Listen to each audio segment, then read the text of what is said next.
He joined a University College London mechanical engineer in 2016.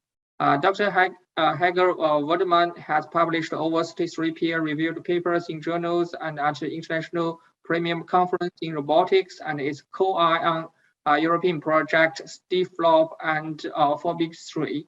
Dr. Wurdemann has also been involved in organizing committees of several international conferences and workshops, and has been invited to demonstrate his research at the Science Museum's Robot Supper in London, the Shank Expert Day, and the British Science Festival. Okay, welcome, Hager. Please start when you are ready. Thank you. Thank you very much, and it's a pleasure to meet you. Thank you also to the organizing committee to invite me to share our work today as part of this workshop on dexterous manipulation in the real context, new progress and challenges.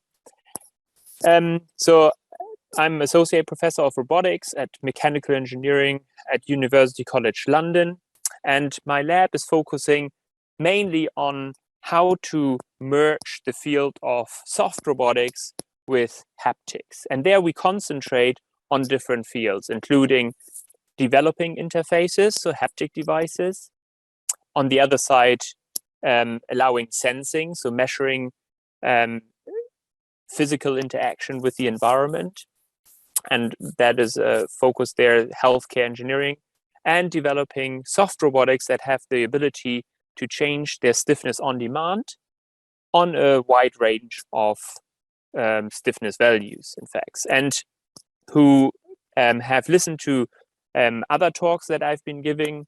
We focus very much on healthcare engineering, and their robotic-assisted minimally invasive surgery and interventions are very much the focus and interest of the group. So that includes, for example, colorectal surgery, and I'm sure that Professor Kaspar Althuser has mentioned the work that we have been doing as part of the STIFLOP project. We have also moved on into the field of cardiovascular interventions and looking there into medical devices that are made out of soft materials and have been used for many years in the field of cardiovascular interventions, namely balloon catheters. And we are looking into the balloon catheters that are used in transcatheter aortic valve replacement. We also do design our phantoms that have mechanical relevant properties and can be used to test these devices that we do. And then we focus on haptics. So here haptics is mentioned as part of the upper limb prostheses that we build. And there we mainly concentrate on partial hand body-powered prostheses, but we are also looking into how can we transfer in teleoperations, such as the ones in robotic surgery, how we can measure stiffness of soft tissue on the slave side and then transfer that information to the clinicians in a meaningful way. And there will be soon some very nice publications come out of this, looking into how can we use the fingertip to do so. Then another one is collaborative robots. So how can humans work closely together with robots in an inherently safe way? There's also a lot of work that we have been doing with Kaspar Althuser and Agostino Stilli, who is also at UCL, into variable stiffness links and joints.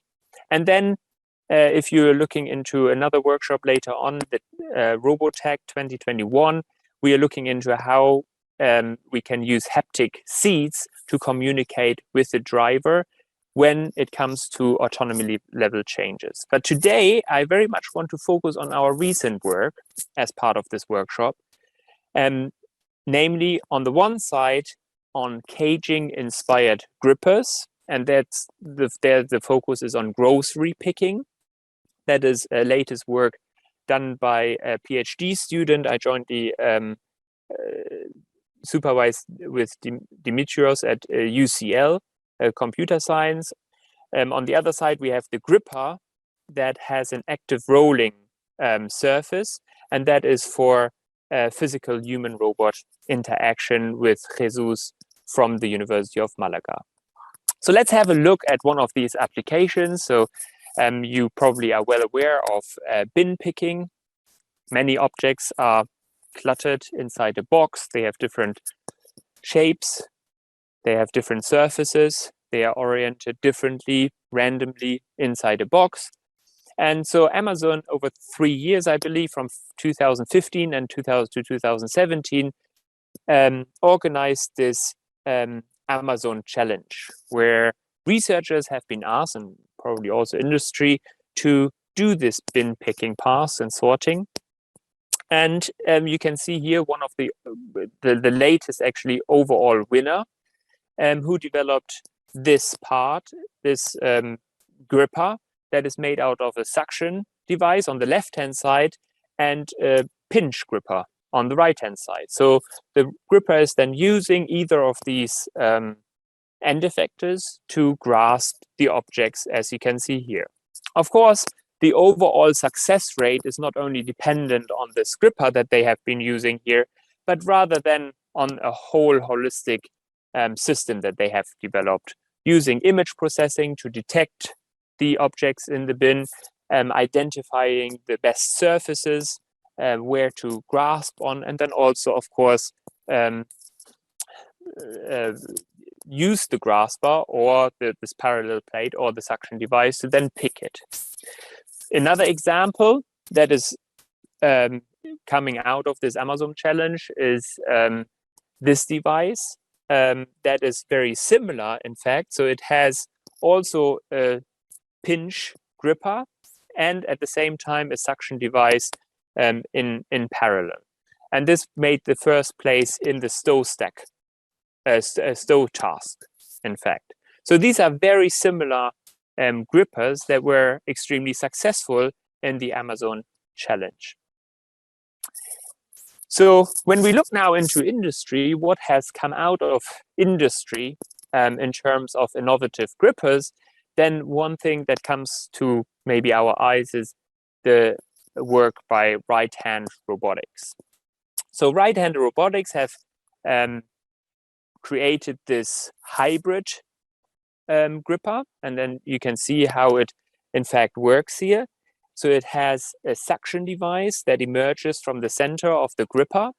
The suction device then pulls the objects towards the gripper, and then there is either a 2-finger device or 3 or multi-finger device that gives then a stable grasp of the object.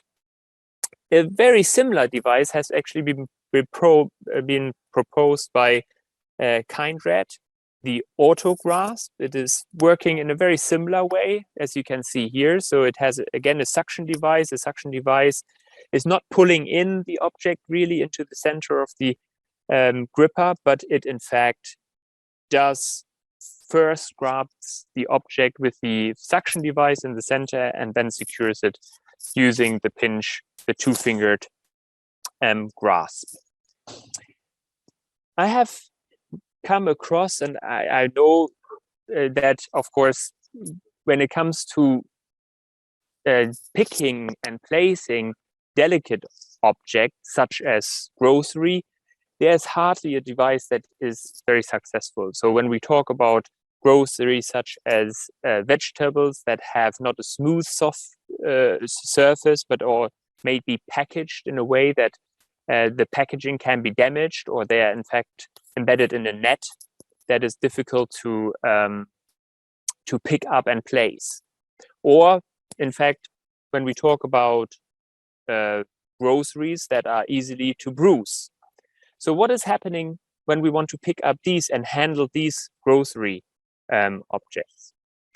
I recently looked at one of these projects where they have used the soft handler, so a soft hand with 4 fingers and 1 degree of freedom. This is, I believe, inspired by the soft hand, and they have used this hand in experiments to grasp vegetables. So you can see different levels of density on the right-hand side. And in the middle, you can see different type of grippers that they have used for this type of bin picking of grocery items. And you can see, in fact, that in this graph, they are the results presented, and that not many of these grippers, in fact, reached a success rate of more than 50%. So this task of grasping grocery items that have different shapes, different surfaces, is not yet has not been successfully achieved at very high success rates. So I have then come across the work of Professor Oliver Brock at the TU Berlin, and his robotics and biology laboratory was looking into observing, first of all, how humans grasp objects. And here you can see some of these trials that they have done thousands of times to identify using wearable gloves with sensory devices embedded in them, how a human grasps objects. And what they have found, interestingly, and there I watched the MIT robotics talk that he gave just before the pandemic in 2020, that he is using the constraints of the environment to successfully pick objects. So here you can see an example. He has developed a soft hand that is made out of soft actuators. And this hand is grasping objects by using the constraints of the environment. So the hand is pushing, for example, the lemon here towards the border of the table, towards the wall, and then successfully grasps the object, as you can see here.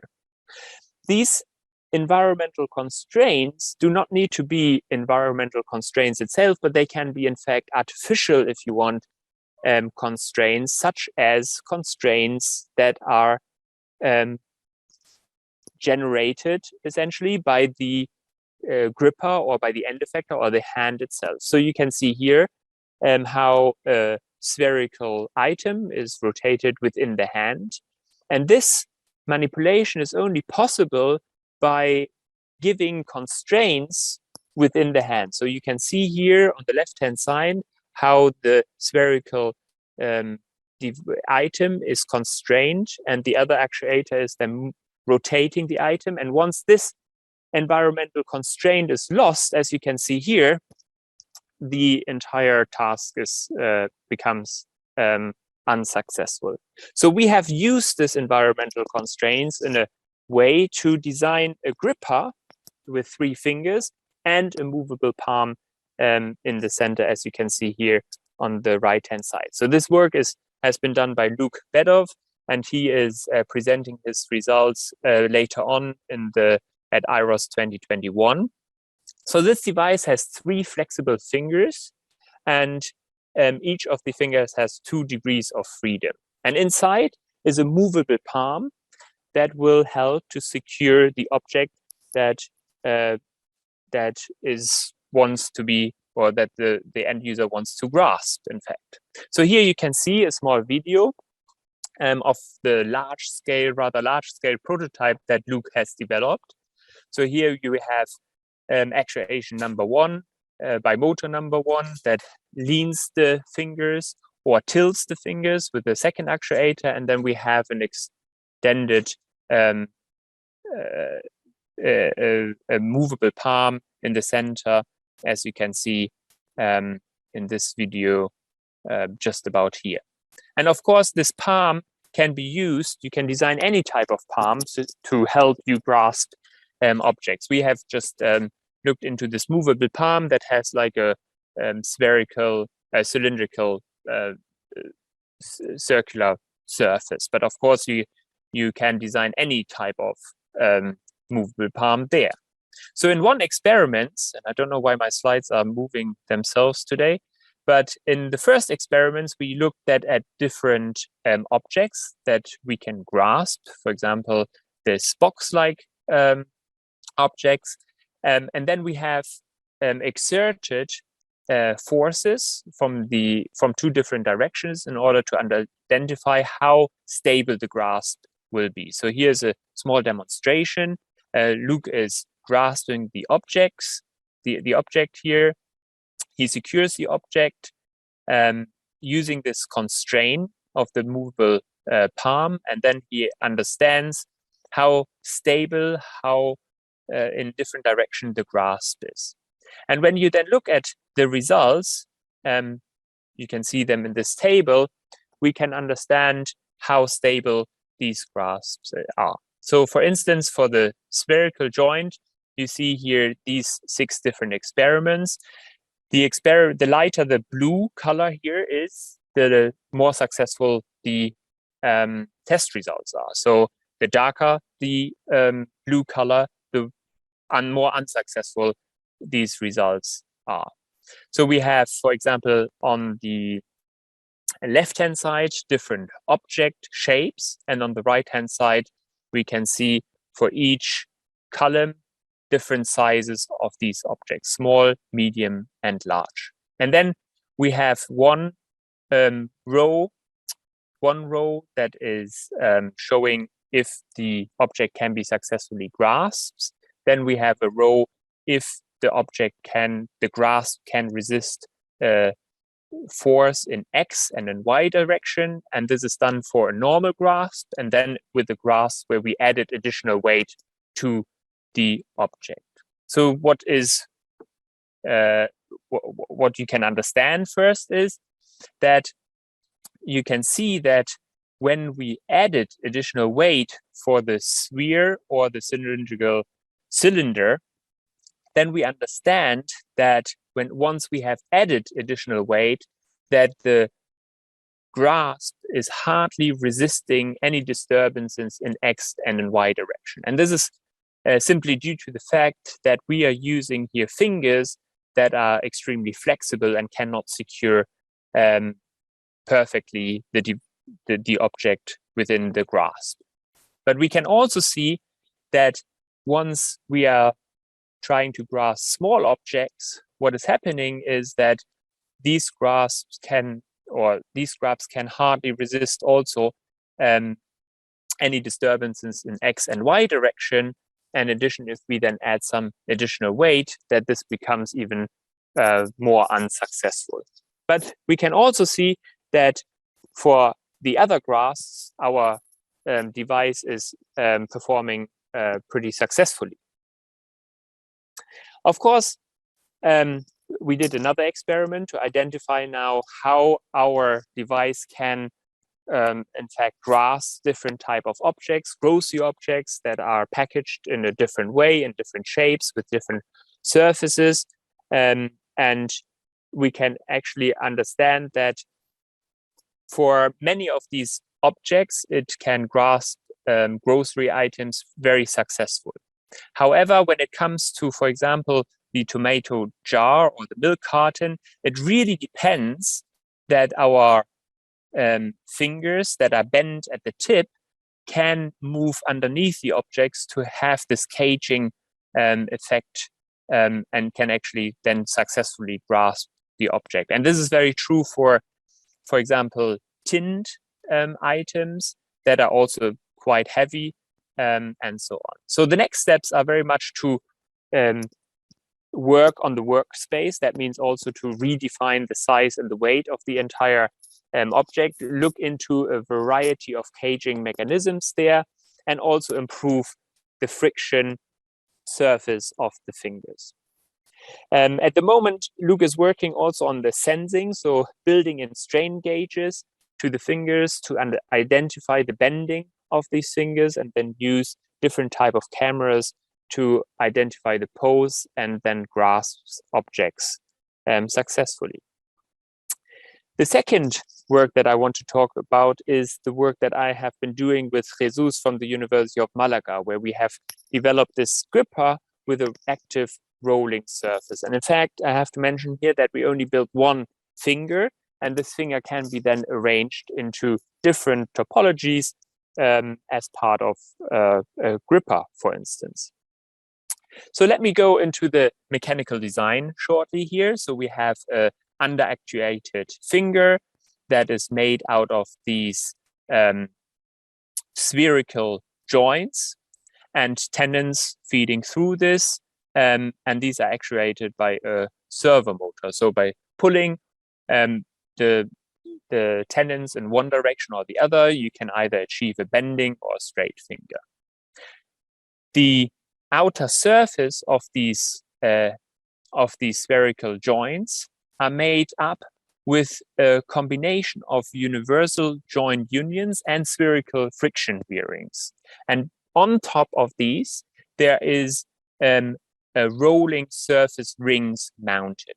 And these rolling surface rings are actuated, they are interconnected along the finger, and they are then actuated by a second servo motor. And as you can see here, you can achieve bending of the other under-actuated finger, and independently from this, you can actuate the rolling surface, as you can see in this video. We have done a number of tests to identify the performance of this rolling finger. So we have started looking into fabricating our cylinder, which has a force sensor integrated. We use their different sizes of cylinders. So one is 40 millimeter and the other one 80 millimeter in diameter.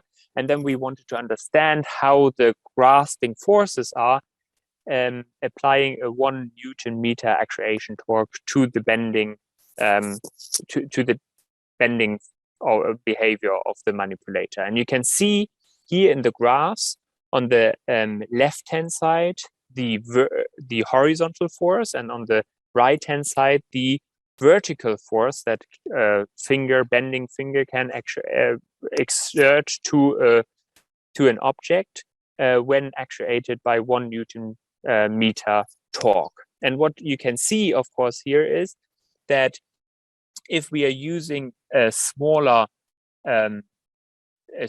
diameter, then the torques are higher compared to a larger diameter object.